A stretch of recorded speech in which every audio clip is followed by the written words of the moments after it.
أعوذ بالله من شرور أنفسنا من يهده الله فلا مضل له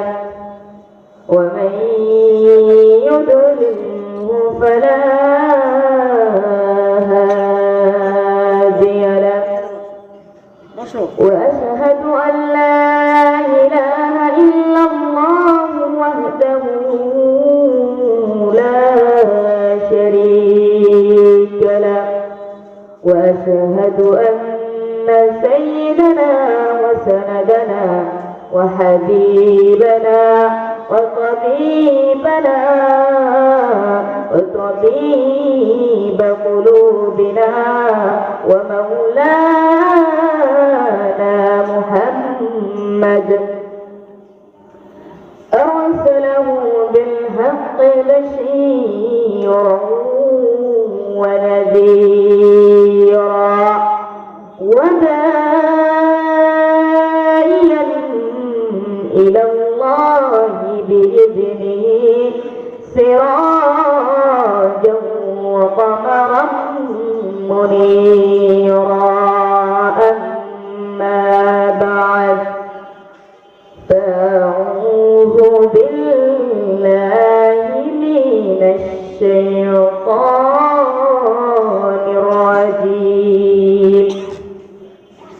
بسم الله الرحمن الرحيم يا أيها الذين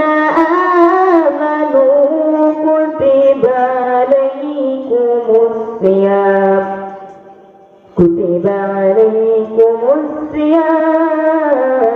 كما كتب على الذين من قبلكم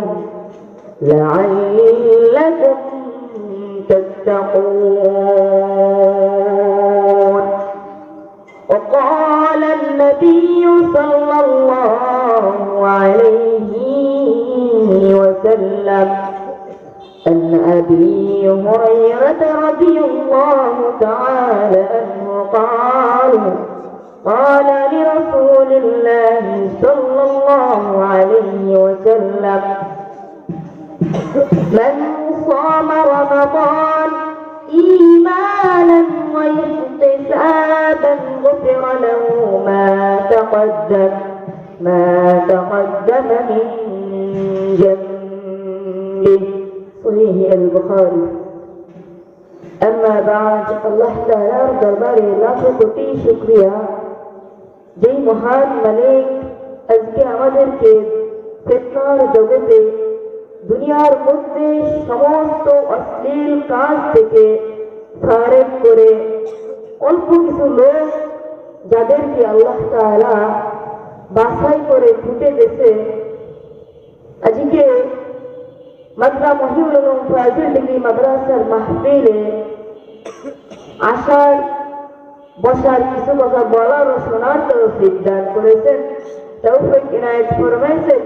এই জন্য আমরা সকলেই আল্লাহ তাআলার দরবারে শুকরিয়া জ্ঞাপন করব। আলহামদুলিল্লাহ।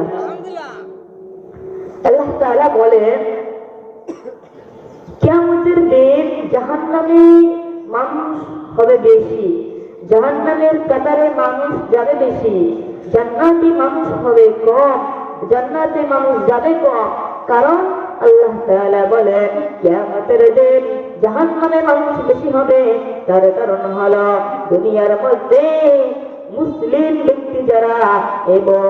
মুসলিম ব্যক্তির মধ্যেই তারা নাফরমানি করবে। যেমন নাকি আজকে আমাদের সমাজে দেখা যায় ওয়াজ মাহফিল হলে ওয়াজ মাহফিলের মধ্যে থাকে না, কিন্তু দোকানপাটের মধ্যে থাকে।